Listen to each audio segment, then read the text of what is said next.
Hey Tribe, it has been a year, but we've made it. If you've been following Nomadness Travel Tribe, you know that we turned Audacityfest into an online series pivot this year. And to make it extra special, for our last installment of 2021, we've partnered with our sponsor, Visit Detroit. They have hooked me up with some dynamic Detroiters that have shown me inside of their Detroit, the growth of the city, and why right now in Detroit, it's go time.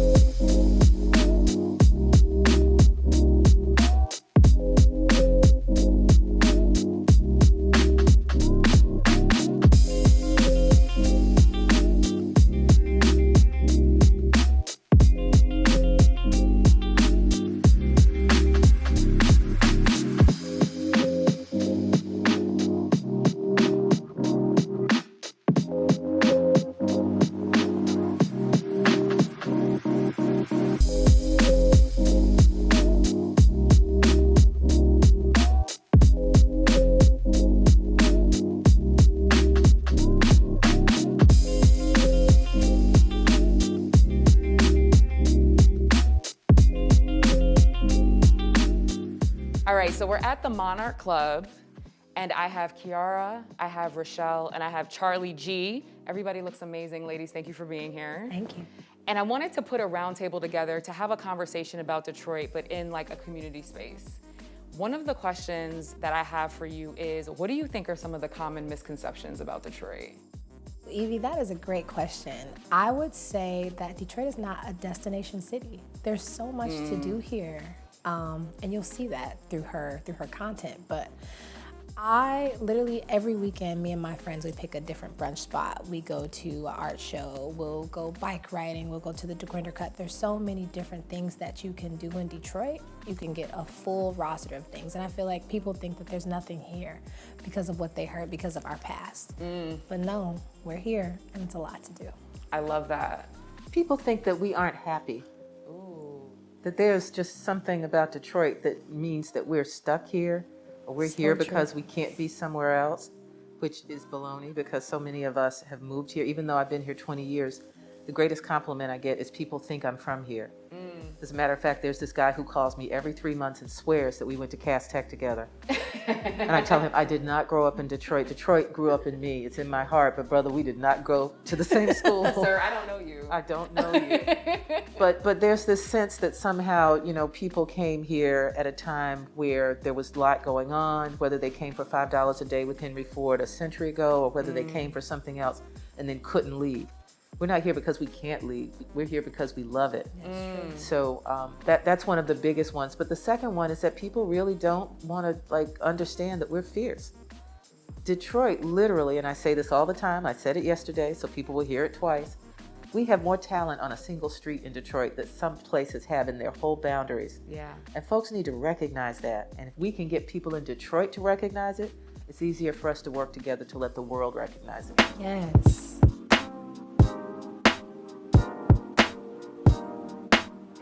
Hey, here he is. This is Tony Hooligan. This is Evita. Nice to meet you. Nice to meet you. Thank you for allowing us to be here. Thank you for being here. I'm really interested. What is Hooligan House? Hooligan House is an idea that kind of developed at our last residency. Okay. Over the last 3 years, it turned into a safe space where people could come, create, and just kind of like nurture themselves and their businesses.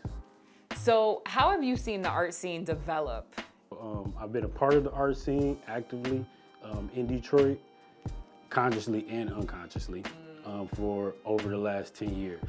I would say Detroit right now is kind of in an artistic renaissance, and everyone is kind of like a renaissance person with their own talents. It's all just raw, authentic, and real here. I feel like everybody's emotions have taken to the streets. 100%. And it's coming out through art. I feel like there's a piece of what you do here that also has like a mentorship element to it. 100%. I would say the initiative that we have done that got major support would be our Leaders Amongst Leaders program, which is a nonprofit that focuses on the sustainability of creative entrepreneurship for students the age of 13 to 19. I love it. The work is so important, and I love the fact that you're giving back to the youth through mentorship, but also providing a physical space for them to come out. Is this some of the artwork of people that are in Hooligan House? So this is actually a wall of collections of artworks that have been gifted from creatives that live and are from Detroit, as well as partnerships with a Kid Super, one of our friends in New York, that we did a project with Empowerment Plan on to bring awareness for homelessness in Detroit and across the globe, honestly. Wow. All Detroiters have their own story. What's your version? It would just be my story. Honestly, I feel like that's what makes it so unique and so different. I'm just familiar with like Detroit before we developed into the city that we're known now, when we had, Taught the era up there with Chief McFly, when we had Red Cup sessions, and, there wasn't all these new, like developments like H&M, all these things downtown. But, I enjoyed it. I loved it. I loved what it was before. I love what it is now. And, I have a lot of opportunity here. A lot of people feel like you can't have or thrive here or make something of yourself here, which is very ironic because I'm doing it in an unconventional way, but it is possible. So again, if you can make it in Detroit, like Kiara said, I don't see why you can't make it anywhere else. Yeah, definitely. Rochelle, your story, 20 years in here. I started at the newspaper as a columnist on 9/11 of 2000. So of course, a year later, the world shifted. I was supposed to be here for 2 years on my way to Los Angeles to make films. I am still here because Detroit grabs you and gives you, it's both what Kiara and Charlie G said, opportunity. New Yorkers, everybody thinks they know what a New Yorker is. And as much as I love New York, and my sister is a New Yorker, it becomes a caricature. Oh, they're a New Yorker. That means either they're rude or hateful or moving too quickly to appreciate life. None of those are really true, but that's what people think. It's just like when people say you're a Southerner. There is nothing that people can say is a Detroiter, except when we say, what up, though? Actually, and it's funny you say that because being someone who is not from here, being a New Yorker who lives in Jersey, I agree with you. There is no Detroit prototype, if you will. And I'm proud of it. We are everything. Yeah. That means you don't get to stereotype us. You don't get to put us into boxes. You have the opportunity to be anything you want here. So that is the biggest selling point we have. And if we stop letting people tell us who we are and let people know this is how it works, more people will come here. Oh, people are coming here. What am I talking about? We get people all the time. Our population is growing and people, you can buy a building and have an art studio in Detroit like that, and you can't do that in New York. You can't do that in Las Vegas. You can't do that in Chicago, but you can do that here. We got buildings. We got land. That's a fact. Opportunity. Okay, Kiara, where are we? So right now we are in Detroit, Michigan on the infamous Woodward Avenue. We're about to go inside of Dose Collective, which is basically an incubator for entrepreneurs. My really good friend T curates the whole thing, and I want to get a chance for you guys to meet and talk to each other. Okay, let's go check T. T. Hey, I want to introduce you to my friend Evie. Hi, how are you? I'm good. How are you? Excited. I'm excited to be in Detroit, and I'm really interested in finding out what's going on in here. Yeah, so, Dose Collective is a concept that I came up with a few years ago. What we wanted to do with Dose is to create a platform where several brands, locally, small, independently owned, a lot of minority owned, women of color. I love it. We have a great mix here, and we try to really just kind of help brands get off the ground, new and existing. It's the power of community. It right? is. We're always stronger when we come together. It is. That's a fact. T, what do you think is the most beneficial part of really having a business and being an entrepreneur, but wrapping yourself around other entrepreneurs in the community? Like getting into business, I didn't have anyone to really say like, hey, let me take you under my wing. Let me create a platform that's not just for me, but that you can benefit off of. It's important for us to have that community and that support because it's not easy doing it on your own. It's not easy. And so having that source of support is important, and so it was necessary. It was something I had to do. This is amazing. And so you two have a bit, like, I want to talk about Bedrock Detroit. I'm like, how do you two, where does this fusion come in? Yes, so Bedrock Detroit is a real estate company. We do commercial, residential, office. We do a little bit of everything. Our focus is to be more involved with the community. And we try to do that through people like T. I love it. I love it. You are the connectors in the community, which is so important, and you're providing really, really awesome opportunities for everybody that's here. Okay, so T, I want to shop. That's what we're gonna do here. Okay. So ladies, thank you so much for the introduction. And I'm gonna get some goodies because I'm down for supporting local entrepreneurs and the economy as well too. So I'm gonna get to it. Okay, let's do it. All right.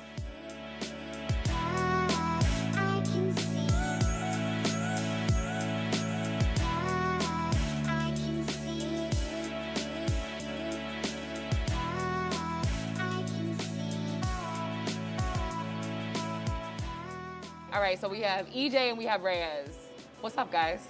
What's going on? How you feeling? Don't be nervous. I'm not nervous. We good.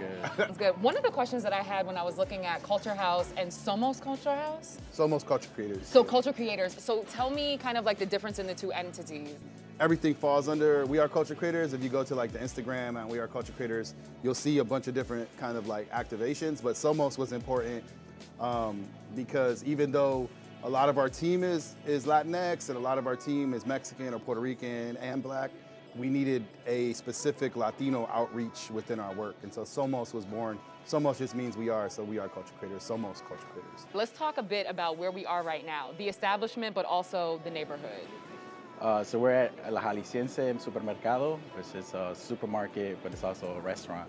And they're also Wow. known for really good drinks. Yeah. Right. So what is I this? mean, this is massive. Y'all ain't say it come in a gallon.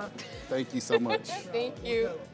Whoa. Hey, look at Hey, Okay, perfect timing. You know, yeah. I know when to join the party. Whatever. We would have ordered you a drink. We got you a water. Here you go, bro. I can't. Yeah, good to see you in Detroit. How What's are up? you? Good. Good. So what does your role entail with this? So I am our 24-hour economy ambassador. It's the first position in the history of the city, and it's really championing the economy from 7 p.m. to 7 a.m. Especially now after, post-pandemic, during pandemic, a lot of people just had to survive, Yeah. and these businesses grew out of the mud. So how do we go and legitimize them? And a lot of people that EJ and Reyes know and all these different people know say these guys need help. You know Yeah. how they're making money, and they got to eat. Yeah. So we try to champion these businesses. We take it very seriously. What's the one thing that if you had to pinpoint that you feel Southwest as a community needs, what would that be?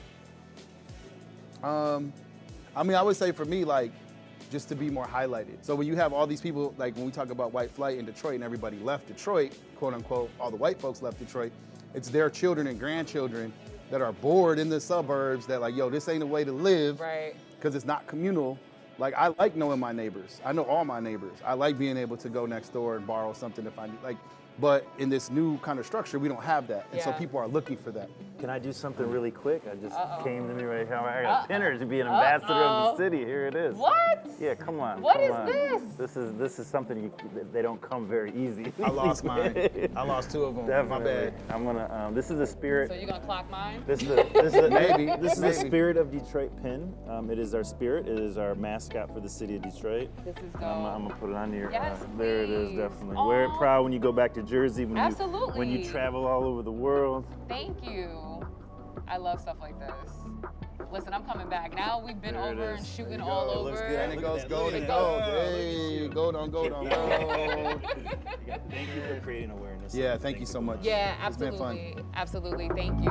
I want to talk a bit about the BIPOC community here, right? So for anybody that's watching or just doesn't know, BIPOC stands for Black Indigenous People of Color. This is something that is near and dear to my heart. I'm representing Nomadness Travel Tribe. I have about 26,000 travelers of color that run that entire gamut, right? And what's been awesome in my time here in Detroit is I've been able to go to these respective neighborhoods that show the Black experience, intergenerational Black experience when I think of things like Motown, right? But also going into Southwest and seeing what's going on in the Latinx community, specifically the Mexican community. I want to talk to that. When you think of Detroit with a BIPOC lens, right? With diversity, what are the neighborhoods? Kind of like who's where, and if I was, coming here, not a Detroiter, and want to visit, what type of flavors do I get as per each neighborhood? Oof, that is a great question. One of my favorite neighborhoods would probably be the Livernois area. Okay. It's my favorite because that's kind of like where all of the Black people, they have shops, stores, restaurants, the whole 9 yards, and a lot of them own the buildings, which to me, that's super, super Yes. dope. It's very new and old, Detroit over there, if that makes any new and old Detroit, if that makes any sense. But I just love it. The area is super black. I love that. I love that. Well, see, you have to remember that Detroit is still the largest majority black city in America. Everything is black, which is great. And what we're doing is showing that that's not only that there's nothing wrong with that, but that's something to be celebrated. Yes. Every neighborhood has its own flavor. Right, right. What neighborhoods resonate with you, Charlie G? I'm trying to think. I mean, you guys basically covered all the goodies. I mean, normally when I come in the area, I do like to be in Boston Edison sometimes because I have friends who live in Boston Edison. I have my friend who just recently, she lives in Boston Edison, and then also Kiara again mentioned the Livernois area. I like the area over there on 3rd Street because my friend just recently opened, again, a business over there. So I would say probably either Boston Edison or the Midtown. So we're going to DBC, Detroit Beauty Collective. Here are going to meet my girl, Brittany Waters, and see what we have to offer here. I love it. Okay. I'm so excited. Let's I may go. get a treatment. Okay. I'm thinking about it. Here at Detroit Beauty Collective, I have Charlie G and I have Brittany here, and I want to understand the role that you ladies play here. And so I'm going to start with you, Brittany. What is your role here at the collective? So I'm the founder here at DBC, and I actually work in the space as well because I'm a service provider, and I act as operator and founder. So what makes this so unique when it comes to the city of Detroit? DBC fits in as an educational resource center or hub for all of the professionals and artists that we have here in the beauty industry. Nice, nice. Now, Charlie, I don't know if you know this, but there's some birdies in Detroit that tell me that you are Detroit's ambassador, right? How are you telling Detroit's story? Do you take that role on as the city's ambassador? I guess I would say so. I think because I'm located everywhere. I go to all the things, all the events. I just feel like I'm always trying to uplift other people and shout out other businesses or shout out friends and put people on. So I think that's part of that story. That's important. We all need it. We need that advocate.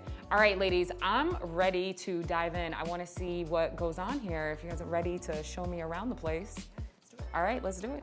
All right, Brittany, let's see the tour. Yeah, so welcome in. Yeah, absolutely. So a couple of things here, super intentional. One being the dividers here. Each person who works in the space, each of our in-house residents, this is their station. This is their space. This is where they operate their business and make money moves. So. I love it. I see a massage setup table and I'm just like, ooh, I need in on this. Yes, absolutely. What have you gotten done here? I've gotten my eyebrows done. Okay. Behold brows. I love it. I love it. I love it. Thank you so much for allowing us into the doors and good luck with everything. Thank It's you. amazing. Much appreciated. Yeah.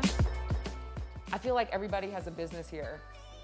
Everybody's an entrepreneur. And I know like everybody was curated and you know, I'm meeting with you all because you're amazing in what you do. But even in the casual conversations that I've had since I've been here, I feel like everybody's really in entrepreneurship here. There are more than 50,000 small black-owned businesses in the city of Detroit. Wow. A lot of them are creative. Some of them are, you know, tax accountants, you know, somebody to do your taxes or a car wash, whatever it is. But a lot of them are creatives. My job in this new office, which had not existed for 20 years, literally, I'm creating it from scratch, is to play matchmaker. Yeah. That means if you're doing something amazing, then I find somebody who loves that amazing thing so you can get it done. In the meantime, if there's a way that I can help raise funds for something that somebody's doing, I also do that. But the biggest thing, again, is to just cheerlead and make sure people know what's happening because there are people who will support things if they know about them. We have local entrepreneur, creative, because we're here in our dome here at East Eats. So we want to bring the founder out. Okay, so let's get Kwaku in here to come talk to him about what this amazingness is that he's created. Hi guys. Hello. I got something to drink. Thank you so much. Appreciate it. Appreciate it. Oh, thank you. Yes. So how are you doing today? I'm good. I'm good. Still warming up out there. We're in spring officially, but you know, we're getting there. Official, kinda. Yes, kind of. Yes, yes. So my first question for you is very important. Okay. Okay. So I got some info on you. You know, your people have been bigging you up, and I've been hearing about these porch parties that you do. And so I'm wondering, like, I know I'm only in town and you just met me, but where's my invite? Hey, you're Wait a more than minute. welcome to come. I live here. Where's mine? Welcome. You know, hit the porch anytime. Okay. Hit the porch anytime. I mean, you know, that's kind of how this started, right? From my porch, trying to throw parties, still holding on to a little bit of the past while trying to respect social distancing. Yeah. And so we started throwing porch parties, and then one of my great friends from undergrad moved to Detroit, and we were like, let's start an outdoor space. And so this is essentially how East Eat started. I love it. So how old is it? Since October of last year. This is This is new. You're a baby. Yes, yeah, it's like, this has really been wild because, you know, we haven't been here very long. The pandemic, we've been in it for, what, knocking on a year, right? Or just a little bit more than a year. Yeah. And, you know, our ability to pivot just as humans in this city is something that continually surprises me, and I'm always, you know, pleasantly surprised to see when people that are from here or have been here are doing things with so much land that we have here. Absolutely. So, yeah. Absolutely. Yeah. So what is East Eats for somebody who wanted to come by? So essentially, East Eats is a restaurant. You can make reservations online, and we have seatings pretty much every day at 5:30 and 8 o'clock. You make your food choices ahead of time because we're a no-contact facility. So we drop off your food in hot bags, we cook it off-site at our kitchen, and we deliver it directly to you. And you kind of get all of the time in the dome to do exactly what you've been hoping for, which is to reconnect with the people that you haven't seen during the entire pandemic. Right. And so, you know, everyone's been kind of like waiting for the summer to hit because, you know, the igloos are great, you know, in the winter, it's like an inside-out snow globe. But when the summer hits, we're looking to utilize the space in a different way. Okay. We're looking to bring different versions of the Globe Theater so that we can have acting happening around you. We're looking forward to having different concerts here. You know, one of the owners has a PhD in developmental psychology. And so one thing that he's very, very pointed about, Lloyd Talley, is making sure that we have therapy offered here on a regular basis. So we have events like therapy speed dating coming up. You know, oh my God, for people in our community, it's so hard to find therapists. You know, especially therapists of color. I don't know if that's going to be an emphasis. Absolutely, yep. Absolutely. And you know, when it comes to finding a therapist, you're going to go for session after session after session until you find the right one. So we're trying to give people an opportunity to find them maybe in one seating. You might meet 3 to 5 therapists all at once. This is a brilliant idea. This is why I've never heard of this for therapy, and you're right. People spend so much money and so much time, and it's emotional investment. It is. In trying to find the proper therapist. Brilliant. Somebody in my community said something that resonated with me so much. They said, you know, last year was about not trying to die with COVID, and this year is about living. Yes, it is. I want to live again. That's right. You know, and so people are making their decisions, you know, whatever that looks like, but it's beautiful. You have created an amazing space. You have done so much ongoing work here. I want to say thank you, even as a visitor. Thank you. Thank you for creating these spaces and these opportunities and resources so that, you know, people in the community like yourselves can flourish. This has been awesome. Thank you. Thank you. Thank you so much. This is my 3rd time in Detroit, yet it is the first time that I feel like I've ever seen it. And that is in large part because of everybody that's in this room right now, and I'm very grateful for that. Yes. I just think Detroit is a resilient city. Y'all have been through some and y'all can bleep that out if you need to, but you have, you know, you have. It's absolutely true. You have. It is. You have come up on some Phoenix level type resurrection, you know, in many aspects of Detroit. And I want to let you all know, as somebody who's not from Detroit and has not spent an extended time here, but has come enough and often enough within, I'd say, the last 5 years, that I see that and I recognize that, and I commend you for that and all the work that all of you have done, because every single one of you in your own way has made an impact on that. And so I would like to wrap it up with a cheers to you ladies, to the tour, to Detroit as a city, and I wish you nothing but luck as Detroit moves forward. Thank you. Cheers. Cheers.